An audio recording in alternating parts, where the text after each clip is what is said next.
Welcome to KIC Radio.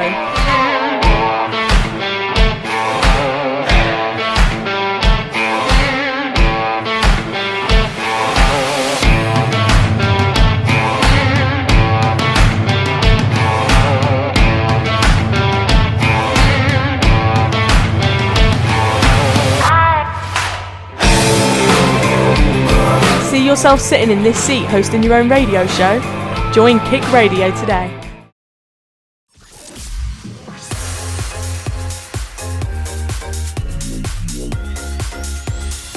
This is KIC Radio.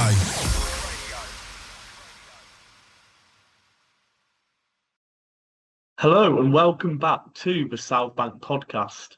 Of course, I'm once again joined by the ever-present Cameron Gorman as we approach the final hurdle of this awful test subject of the season. Cam, we're still standing strong. We're still here somehow, but away from the football for a second, how's your week been? Bank holiday this weekend. After a tough season, but a better week, we're both hanging on, aren't we? Just in the midst of our exam season now with university. And got 3 more fixtures to endure before the end of this season. And then we're finally free. But Saturday was definitely one of endurance with one of the games of the season. Wolves against Sunderland getting a point at Molineux. And before the game, I might have taken this and seen it as a positive and that we're building something. But with the way the game unfolded from the 24th minute onwards, I can't say I was too pleased, Jacob. Yeah, it's when you put it into context, isn't it? We'll get on to the controversies and stipulations of the match as we go on. But I predicted a 4-1 loss before Saturday's game. But that wasn't equating for how poor Sunderland were. As you say, one of the football matches of all time. I think possibly one of the lowest quality Premier League matches you'll ever likely to see. A real end of season damp squid, as you might describe it. No real atmosphere, there's a lack of fans in the ground. I think we'll start there, Cameron, that's just where we are now, isn't it? I think, why would fans pay the money to come and see it? We go because we're stupid and we bought season tickets, but why if you're looking towards the bank holiday weekend, I'm pretty sure you'd rather go away somewhere nice than go and watch Wolves v Sunderland in a minute, wouldn't you? Oh, much rather. I think I'd rather be somewhere scenic and pleasantly relaxing rather than putting myself through the needless stress when I know the result of watching Wolves. Yeah, I certainly agree, but we'll get on to the game now. There was a few changes for Wolves. Tolu and Armstrong started as a pair up front for, I think, if I'm not mistaken, the first time from the very start, as them playing as a 2 up front. Rodrigo Gomez dropping out. Of course, you had your regulars like Andre and Zhao in there. Yes, Mosquera returning. But Cam, it was a slow start, to be honest. And Wolves conceded one of the easiest goals you're going to see get conceded in the Premier League. I mean, it's a free header off the corner. And from where I was sat, Cam, and I said the words goal before the player even headed it. It was pretty much the same around me in the North Bank, Jacob. You really saw where this one was coming. It was really, you used the word slow to describe the way the game had been going. I'll use slow to describe the marking for this set piece. Pedro Lima absolutely cannot compete physically with Mukiele, but also doesn't even bother to jump. His marking is quite lazy, and nobody around him even appears to contest the header either. It's as if Mukiele can just say mine, and the Wolves players allow him to header it at goal and past Jose Sarr. It was a great header, but there was simply no one competing for it. And if you're going to give someone a set piece in the box, free header at this level, that's usually where it's going to go. Yeah, must note Dan Bentley in goal. I mean, of course, easy mistake to make because we're used to having Jose Sarr in goal, but did come in for an injured Jose Sarr. But yeah, Cameron, after this goal went in, I didn't see a way back, but Wolves ultimately gifted one through a stupid red card for me.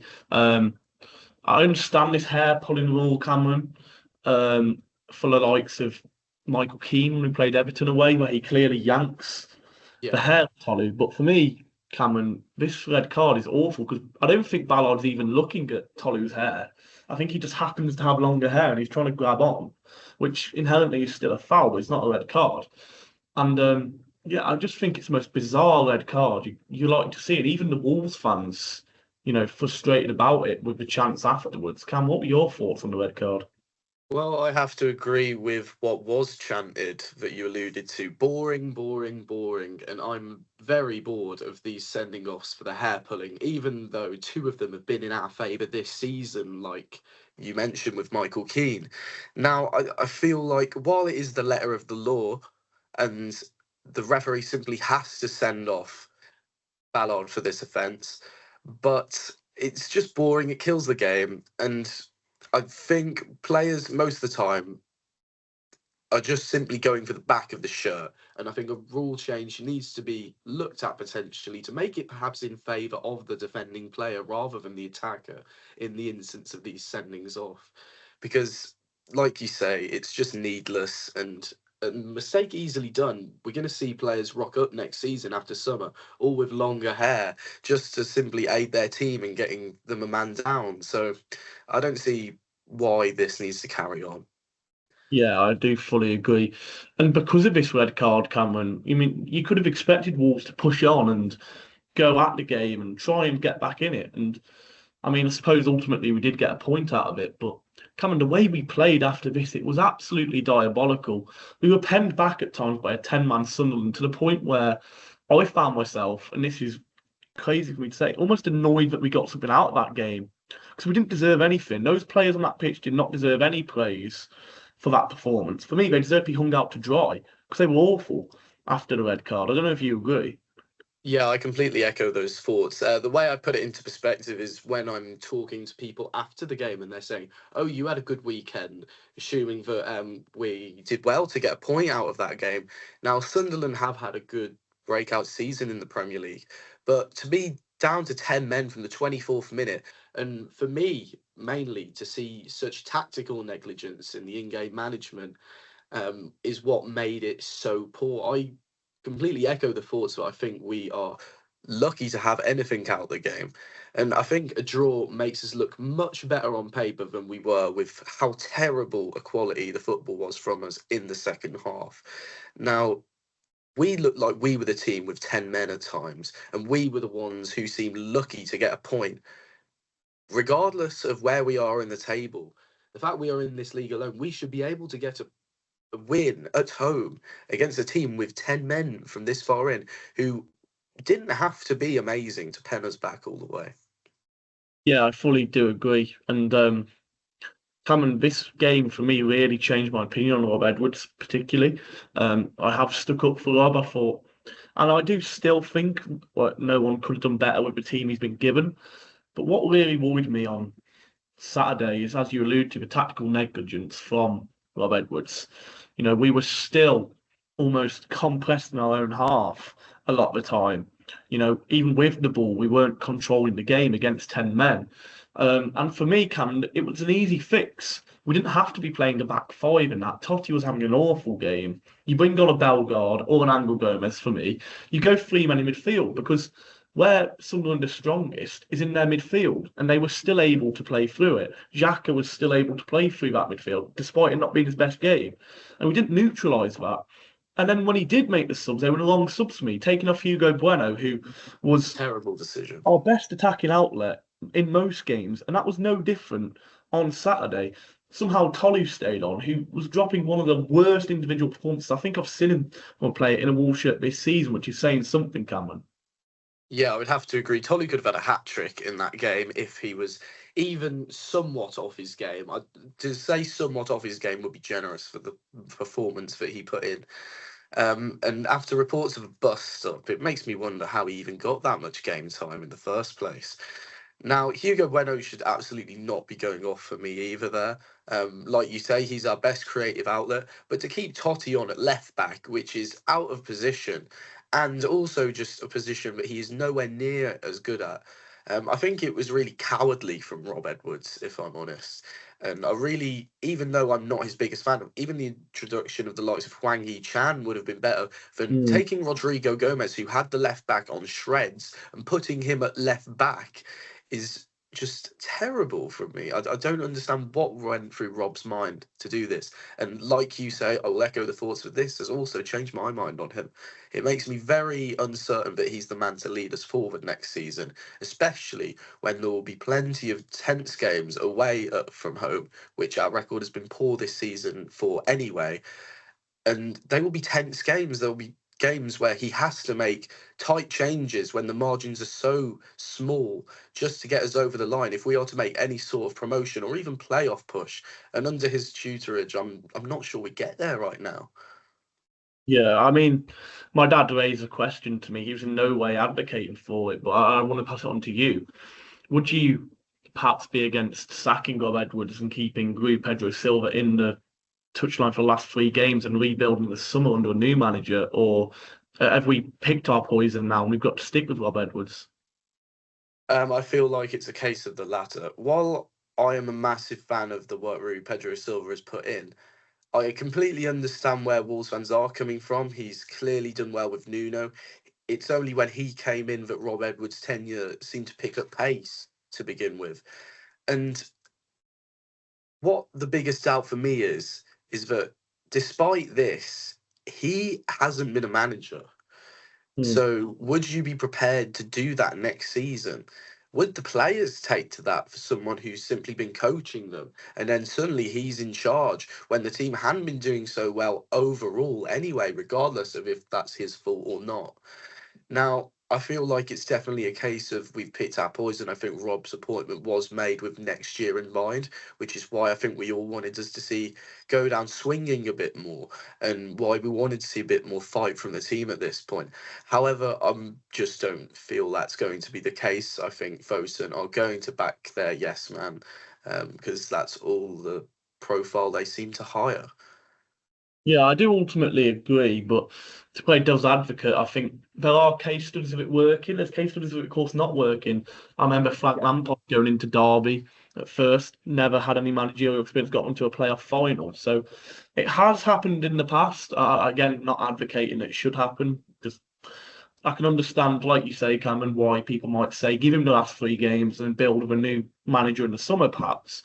But I do think you're right. I think we have picked our poison. And for all the frustration I have towards Rob Edwards, there was obviously that phase in time where we played Liverpool, we played Arsenal, we played Aston Villa, where it looked like he was getting the tune out of his team. And, that also can't be forgotten for me, whilst the frustration is running high in a minute. You've also got to remember that we have been officially relegated. So there's only so much he can do with a load of players that already know that their fate's determined, I suppose. A lot of Yeah, players I probably agree. don't want to be here next season as well. Yeah, I think definitely most of the squad will be in a fire sale come the opening of this window.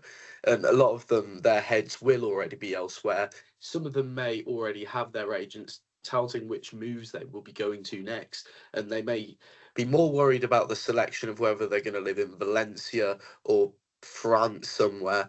And they just won't care simply about the rest of this season for Wolves. So I completely understand where you're coming from. I just think, regardless, they're professionals and they should really be at least trying a bit harder. Though it's easy for me to say in the stands. Yeah, and it's also, speaking of the stands, while it's all falling apart on the pitch, it also seems to be all falling apart in the stands. Yeah. Half time in the game, a load of people from the South Bank moved over because of falling debris from the top of the stadium. And Cameron is a Premier League football club that isn't on, but not in the slightest. I mean, It doesn't matter what league you're in, that shouldn't be happening in the slightest. To see tweets that nuts and bolts are falling from the roof and hitting women on the head is ridiculous. Come on now. I think it simply sums up Fosun's tenure. Rather than moving forward ahead of time to prevent these things from happening, they're reactionary. And they're only reacting now to the repairs that Molineux needs because debris is falling mid-game on your fans and making them have to empty a corner of their most crowded stand, arguably. Now, I think that is just ridiculous and shows that Fosun need to move with more preemptiveness, especially with such a big season ahead.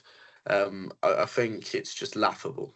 And I think we are all keen to see Fosun pack their bags, but whether they do that is another thing. And also, not to mention that Jeff Shee has apparently been at Compton this week, although there has been no photos or videos yet to prove this, as far as I'm aware. Yeah, it's a great segue on to what's going to be my next point. We all saw the video coming out of Molyneux with Nathan Shee being approached by a fan, which, first of all, I want to say this might be an unpopular opinion, but I don't think the fans should have done this. I think we've got the fan parliament coming up on Tuesday or some point next week where this would have been the question to ask then, when if Nathan Shee goes into that not knowing that the fans know about Jeff Shee being at Compton, doing all this, that, and the other, then it puts him on the spot to answer, and you're more likely to get a genuine answer. I think what this fan's now done here, by no means, he didn't mean to do this. You've now given them time to think of a commercial answer, to go back, think of an answer that swipes it under the rug, that we're going to hear next week when this ultimately gets brought up.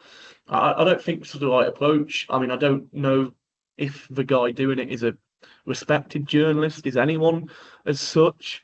I think he's just like anyone else who's followed Nathan Shee to his car, which you can't do at the end of the day. I mean, it is worrying, of course it is, and these are questions we want answered, but I just think use your brain a bit.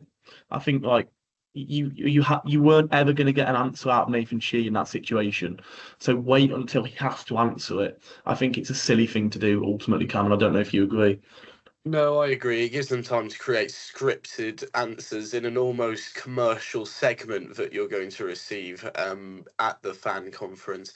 Now, I think this is just very disrespectful, regardless of who it is, regardless of how they're making us feel. They are clearly just trying to leave Molyneux, and you're not only putting them on the spot, but following them as they're trying to leave and not talk to you. Now, like you say, with how viral this has gone amongst the Wolves fan base, I think we will definitely see it brought up and we will be fed a load of lies rather than what may actually be the truth, or making them give some of the truth.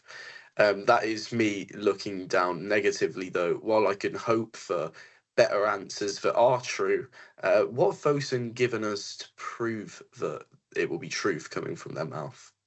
I also think that in fairness to Nathan Shee, obviously we haven't seen any proof of Jeff Shee being at the training ground. Of course, if that has happened, that is unexplainable. That's not what we want going on at this football club. But in fairness to Nathan Shee, whilst Fosun are a bad powerhouse, I don't think Nathan Shee's particularly crossed any lines or doing anything bad himself yet. I think, in fact, if you look at January, with the ascertainables he had, he actually didn't do that bad in the window. We didn't fire sell Strand Larson. We held out for a bid that was suitable for us. We got in Adam Armstrong, who, whilst hasn't hit the heights yet, looks like will be a good player for next year. And I mean, I think it's harsh. I think it's pointing things at the wrong person at the wrong time. A person who, like I say, has set up a fan parliament to be held accountable in a week. So don't hold him accountable after the game, particularly going up and shoving a camera in his face. I think, like you say, Cameron, there's a touch of class, and if you think they haven't dealt with us in class, don't drop to their level. Do it in an elegant way. Do it in a way that the kind of fan forums have. We see like these letters coming out from Fosun, where talking Wolves, the old gold pack, have approached them, have met with Nathan Shee, and that's the way to go about it. Not this kind of almost paparazzi style that I don't really agree with. I definitely echo those thoughts. I think decorum would be the word to use. Like you say, it's a touch of class, but you need to apply here. Now, I also think that this could make fans look worse in this narrative also, and give Fosun almost a reason to feel like that they can't be more in tune with the fans after something like this, to the brand new chairman who, like you say, hasn't necessarily had the time to be judged and had the finger pointed at him. We made Jeff Shee the scapegoat previously, and now he's gone. So don't make his predecessor, his successor, the scapegoat so quickly into his tenure when he hasn't had the decisions that necessarily reflect him yet. Yeah, I do fully agree. But Cameron, like I say, big week with the fan parliament coming up. But after that, there is a trip to Brighton, a place where Wolves have not had much joy since returning to the Premier League, only winning there once, and that was from a Roman Saïs winner under Bruno Lage. And Cameron, Brighton in good form despite a loss on the road to Newcastle on the weekend. And I think if we're previewing this, it's going to be quite quick, isn't it? I think it's quite obvious to the eye what we're going to say as a prediction, I think. Yeah, I think it's definitely going to have to be a Brighton win for me. Simply, they play better football than us and are a better team than us. And I think it's just that simple. And I think regardless of a loss to Newcastle, who is still a good side, regardless of their league position, I think that there's only one thing I can predict, especially when we can't beat 10 men at home.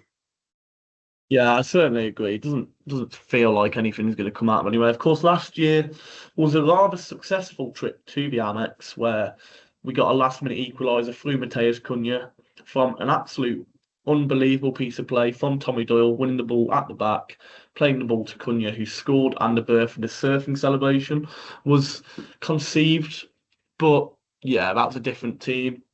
That team wasn't officially relegated either, so I think it will be another tough watch. Cam, what changes would you make to the lineup though?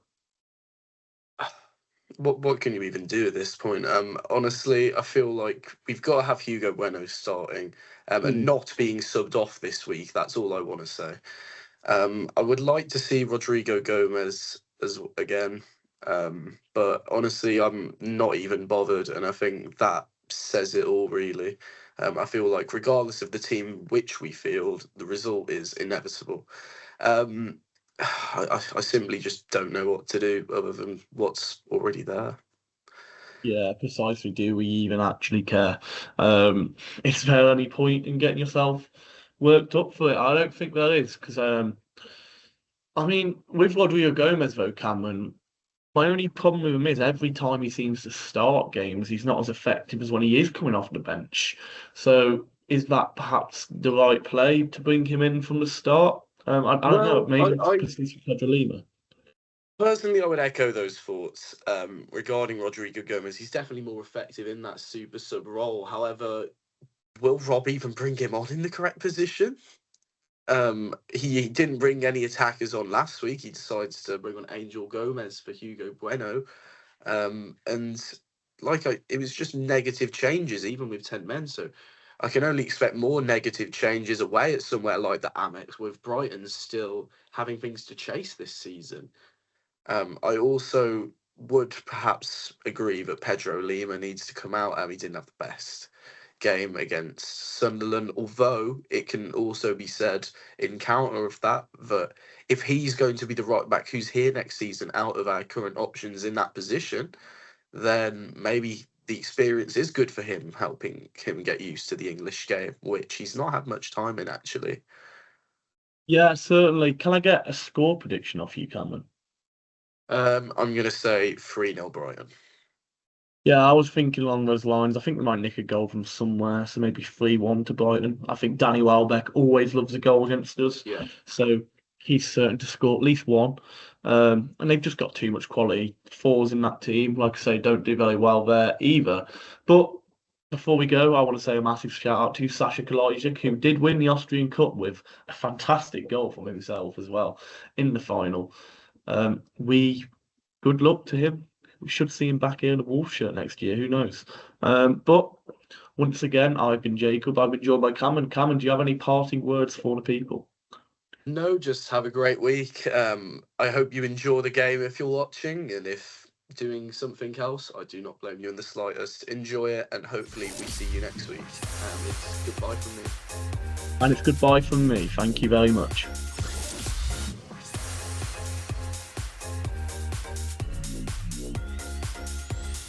This is Kick Radio.